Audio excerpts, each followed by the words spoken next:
Hi, everybody. Welcome to week number 2 of organizational behavior. I just wanted to set up the week and talk about the readings, talk about the goals for the week, and provide a little bit of discussion and hopefully guidance around how to approach the two DQs for the week as well. So, the first thing I wanted to do was remind you of the learning outcomes for week 2. It's understand diversity and ethics, explain perception and how it affects work behaviors. And the third one is identify the major work attitudes and behaviors that impact the work environment. So these are definitely, big topics related to organizational behavior. As you know, there was one peer-reviewed article that was part of the readings for this week, and then chapters 2, 3, and 4 from the text. And if you look in the course news and bulletins, you will see my notes that I took on each of those 4 readings. I made a few notes on the article, and then I made some notes on each of the chapters. And of course, just a reminder, the article was primarily about diversity in the workplace and the complexities arising from that. It was a very thorough, really meta-analysis of a lot of literature out there. Chapter 2, as you know, also covered diversity in the workplace. Chapter 3 was more about, really, I would say, things like person organizational fit, person job fit, individual characteristics of employees. So, in other words, personality, if one wanted to say that word. Whereas chapter 4 was more about how people feel when they're at work. And that whole idea of job satisfaction was more particular to chapter 4. So again, there's some notes in the course news and bulletins that I made. And of course, you have your own highlights from reading. So let's get into the DQs a bit and how I think, or me providing some guidance on how you should approach those. In the discussion question 1, it says, drawing on the readings from this unit, discuss the factors that moderate workplace diversity and how these might be managed by organizations.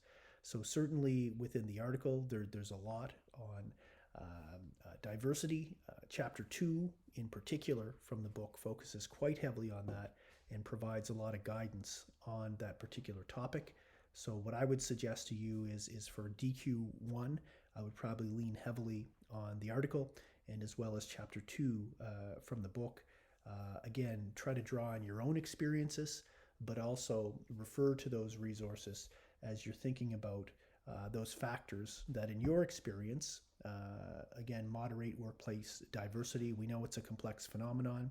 You know that from the readings, you know that from your own experience. So meld those two as you design a response where you talk about here's something that happened in my workplace related to this, and lean on both the article and chapter 2 probably in terms of saying, and here's some grounding in literature around that. So try to combine those two again to get some conversation going about diversity in the workplace and how to moderate that. And discussion 2 starts with in our last unit, that would have been unit 1, we learned that the individual is one of the 3 key areas of analysis of organizations. Find, post, and critically reflect on an article that explores the impact of individual attitudes and behaviors on organizations.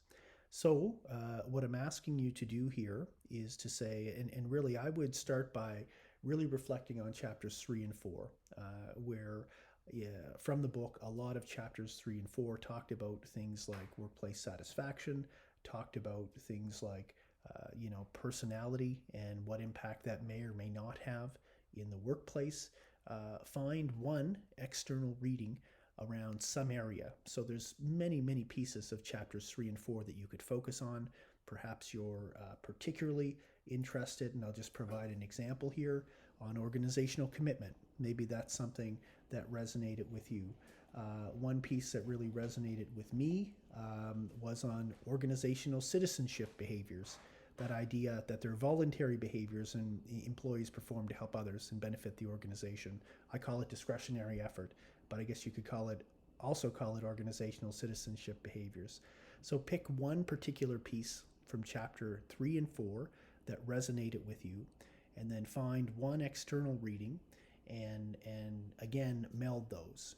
Discuss, hey, I found this additional reading on a topic that I was really interested in chapters 3 or 4. Here it is, here's what it said, and here's how it compares to what was said in chapter 3 or 4 about the same topic. So that's a little bit of guidance on how you can approach those two. As always, feel free to ask any questions.